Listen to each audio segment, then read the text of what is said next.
Hi, this is Tony Zito, and I have another Baton Rouge real estate video tip for you. This will be the third in the series of getting started buying your Baton Rouge home. In the two previous videos I talked about getting a pre-approval. The second video I talked about selecting your real estate agent. And then today I want to talk about searching for the home. There's a little system I have to make the process easy. A couple of timelines I want to give you.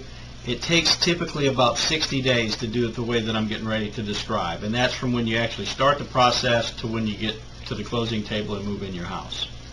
If you're 6 months, 9 months away from actually being prepared to buy or want to buy for whatever reason, then I would suggest that you just hold off on this and wait until then. Mainly because houses that are on the market today are probably not going to be on the market in 6 to 9 months from now. You of course could go through some of the first steps that I'm about to share with you and just take your time if that's what you choose to do.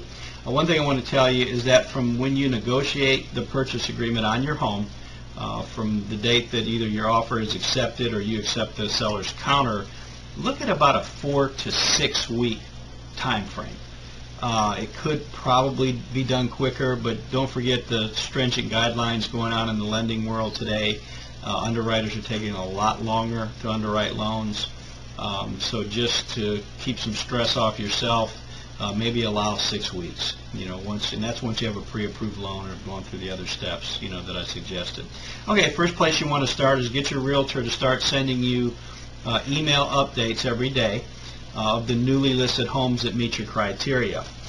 And then of course what you want to do is print those out, the ones that capture your interest, and when you can, whether it's daily or a couple times a week or weekly, go by and look at the homes yourself on your time.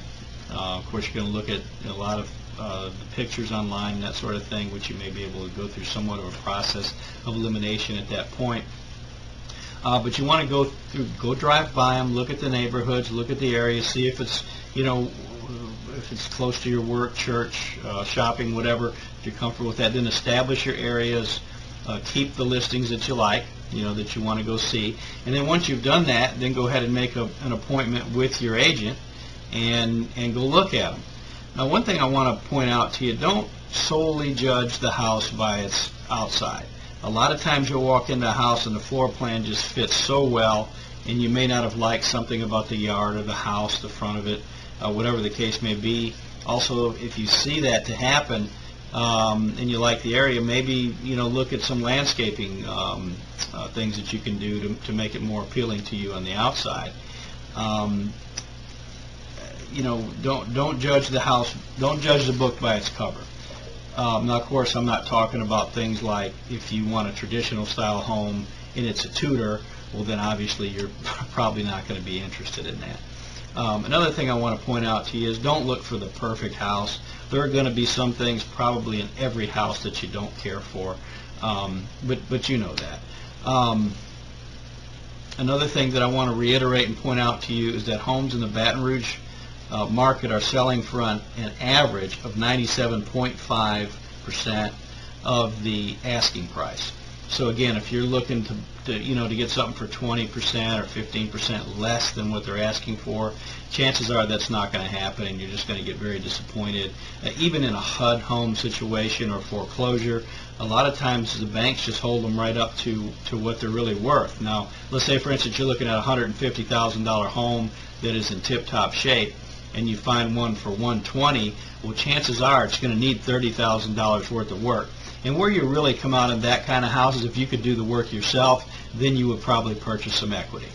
The other thing that's real important in this process before you make an offer is let your real estate agent pull some comparable solds for you. It's okay to look at the actives, that's fine. It's okay to even look at the ones that are pending.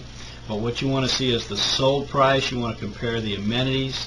You want to compare the living area, whether it's got a pool, it doesn't, if there's any extra things like that, be sure to include that. But the solds is what you're really going to determine your value on. Hope you got something from today's tip, and we'll see you on the next one. Have a great day.